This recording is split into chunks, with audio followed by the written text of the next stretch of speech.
Florio stamping it a mistake. It's an San Francisco made a huge mistake in drafting Trey Lance, which was Mike Florio's line this week to Rich Eisen. And the only way they can move on from it is to move on from Trey Lance. I kind of push back and say, you know what? I kind of see moving on from Trey Lance at this juncture as being potentially the huge mistake, and I don't want to see them make that mistake. Man, I just want to see him stay the course, man. He's getting better, and I think everybody's going to see it. It is, man. Mike Florio has had a bug up his ass ever since he stepped out there and said that we were going to get Mac and we picked Trey. Ever since then, he's been clutching his pearls, waiting for this moment so he can right the wrongs. He's a small little man, all right? And he got on air with Rich Eisen, and Rich goes to Mike, can you please just tell us what's going on with this quarterback situation, as if they're so tired of doing their jobs. God forbid you get to sit on $10,000 cameras and just talk about football all day. And Rich didn't push back, Coach. Rich agreed. Rich agreed with him. He agreed with him, yes. He didn't even push back. That's why. That was wild. He teed him up. That's why you know that they basically talked before they had this conversation. Basically, hey, I set him up, you knock him down. Start talking about Trey. And the lack of professionalism, where it's just professionally, if the kid, let's say he sucks, right? Let's say Trey ain't the real deal, right? He ain't. And you're trying to move him. The last thing you say is the Niners screwed up on this guy. They made a mistake. Forget the players. From a coaching staff perspective, from a front office perspective, I'll be looking at Mike like, Jesus Christ, lay off a little, bro. Like, what are you doing right now? You got us looking crazy right now, talking about the guy that we spend all these assets on. You know the fans are watching us.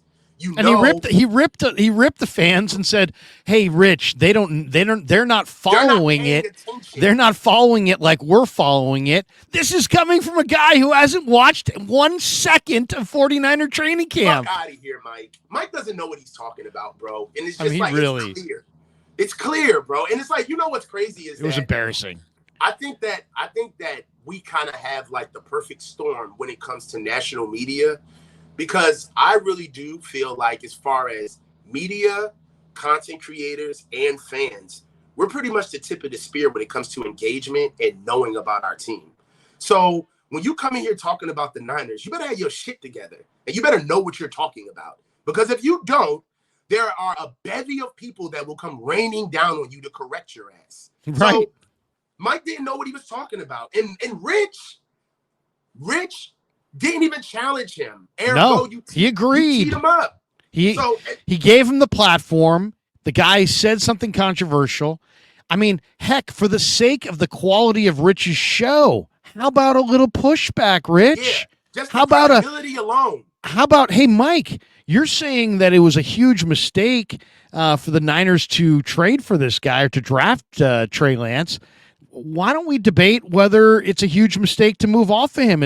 He appears to be getting better this summer, but no, none of that gets voiced at all. It's just like, you're right. I don't know what the fans don't see. They're all boobs.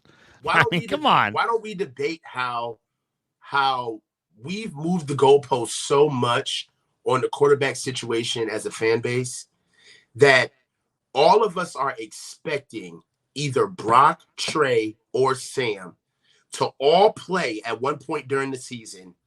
And there's a possibility that if they don't work out, we can get Kirk Cousins. And nobody has a problem with that logic. First of all, I don't want to see Kirk Cousins here. Second of all, there's a lot of people that feel... But do you see what I'm saying?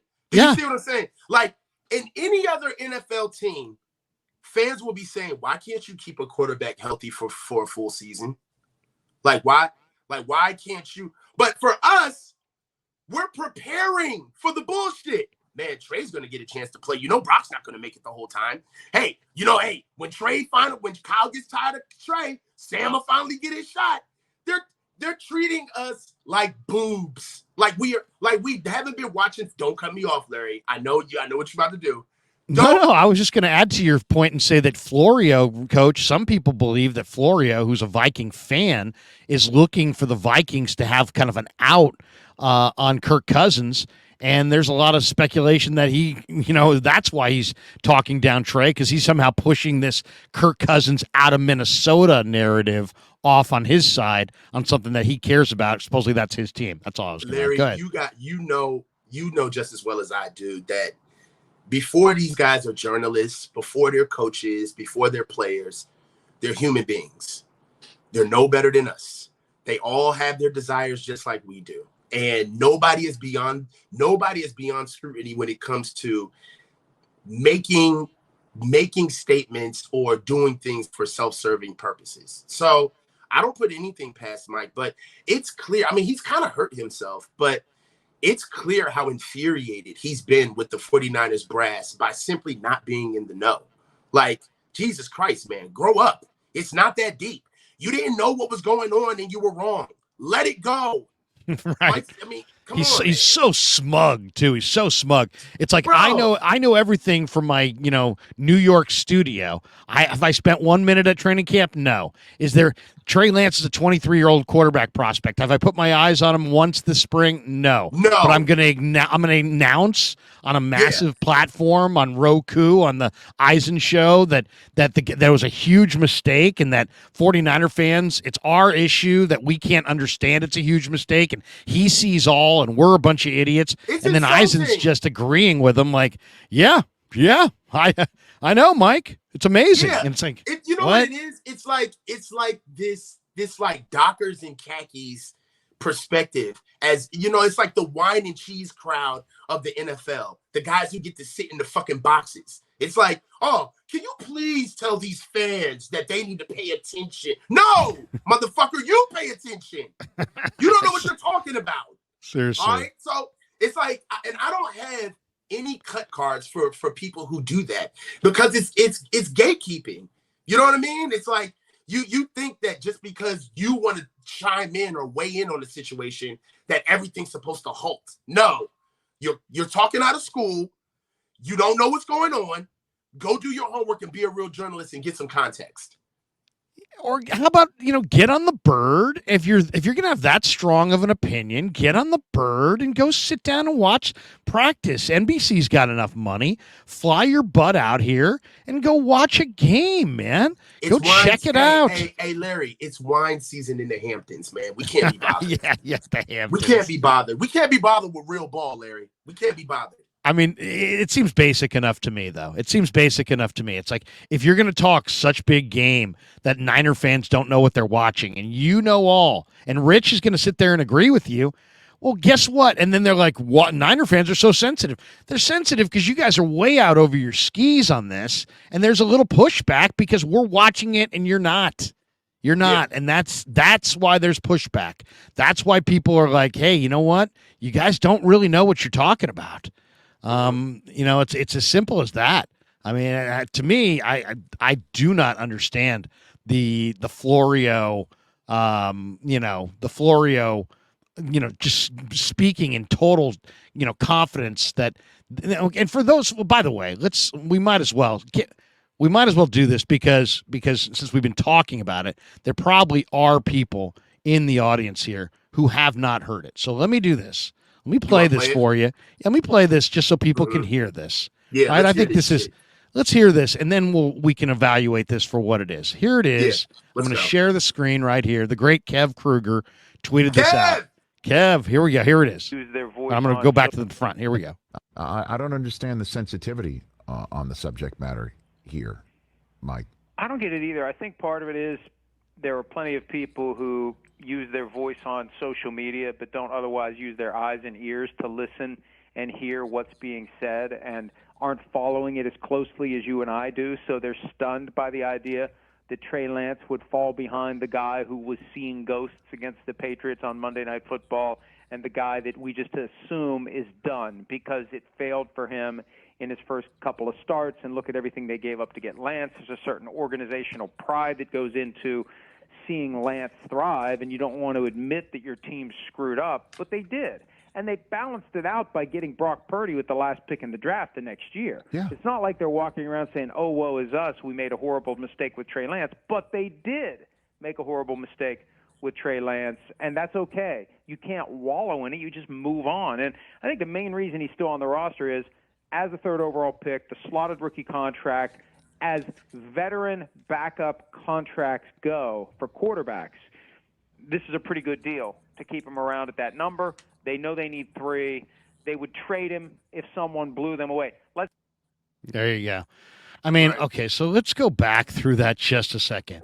Okay, Yeah. so we're not using our eyes and ears, and yet he has not put his eyes on Trey Lance since Trey Lance last played. So the last that Mike Florio saw of Trey Lance was the Seattle game of last year. I will tell you, as somebody who knows a little something about football, that Trey Lance is a better player today than he was that day against Seattle. He's a better player than he was in Chicago. He's a better player. He throws a better ball. He's got a better knowledge of the offense. He's got a more streamlined motion. He's throwing with a higher accuracy. He's got a higher completion percentage. He is better. So you're going to lecture us and tell us that we're not using our eyes and ears when you clearly are not using your eyes. You're only using your ears, listening and parroting what other people say.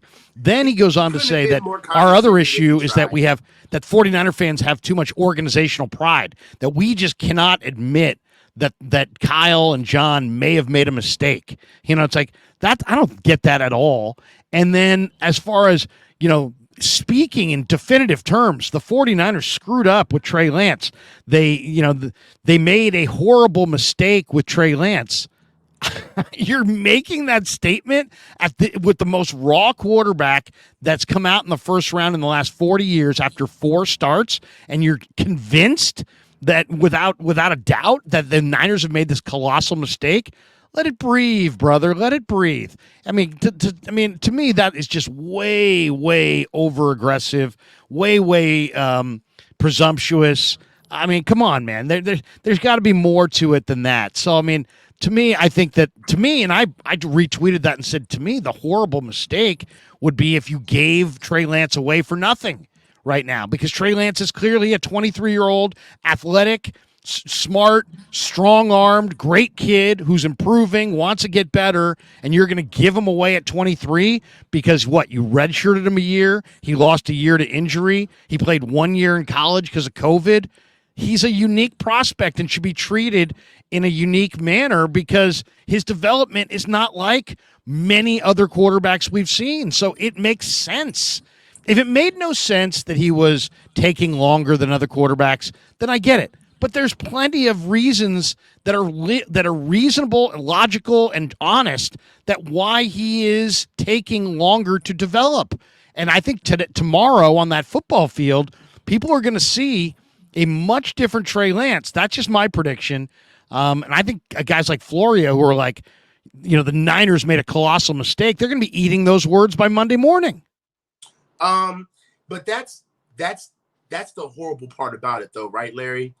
Because Mike can get out here and say stupid shit like this and can fall on his face and be wrong, and then nothing happens, right? He gets to fire up his Twitter machine and then make his next horrible report. So it's not like there's real consequences tied to the shit that he's saying. There's only emotion tied to it.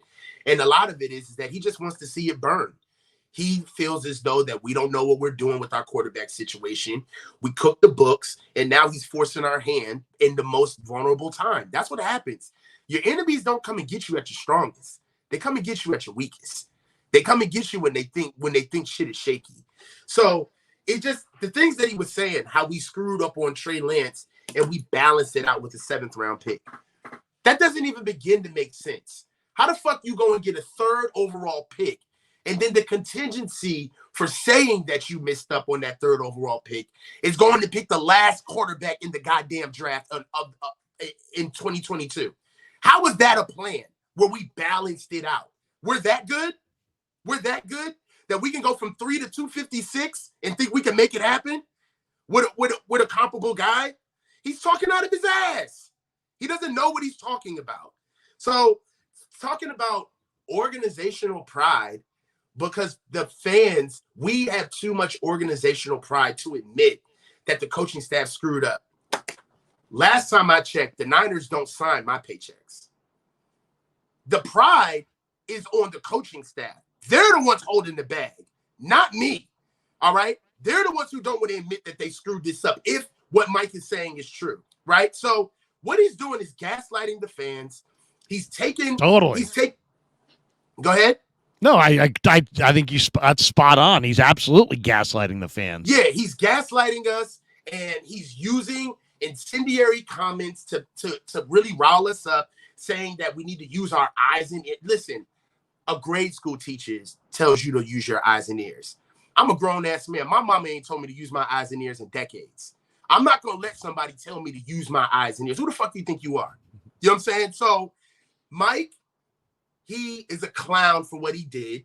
And really, he just ran up against a buzzsaw, and that is a very well-knowledgeable fan base who doesn't care and is not moved or wooed by national attention.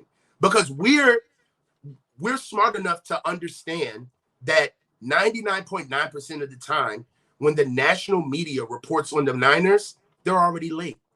They're days late anyway. I mean, half of these talking heads on the 4-letter networks, all they do is just parrot our points. They owe us money. That's all they do. They get on here, they look at what we say, and then they go in front of their $100,000 cameras in their suits, and they parrot what we talk about. Larry, am I lying? I just think that Mike's got a story that he thinks is the story. And when I first heard that, my first thought is, like, if that had come out of the mouth of one of my buddies, I would be like, bro, get current. Shut up. Well, no, I would be like, get current. That's last year's story. Yeah, last year's story was that, Trey didn't, Trey wasn't the guy. Brock came on. Now they've got Brock. Okay. But time goes on. Guys get better. Guys get worse. I've seen, I think Brock Purdy's getting better, even though there are people that think he's getting worse because of the injury. I think Trey Lance is definitely getting better. I mean, I'm watching it. I don't need Rich Eisen or Mike Florio to tell me what I'm watching. I know what I'm watching, and I'm watching a player get better.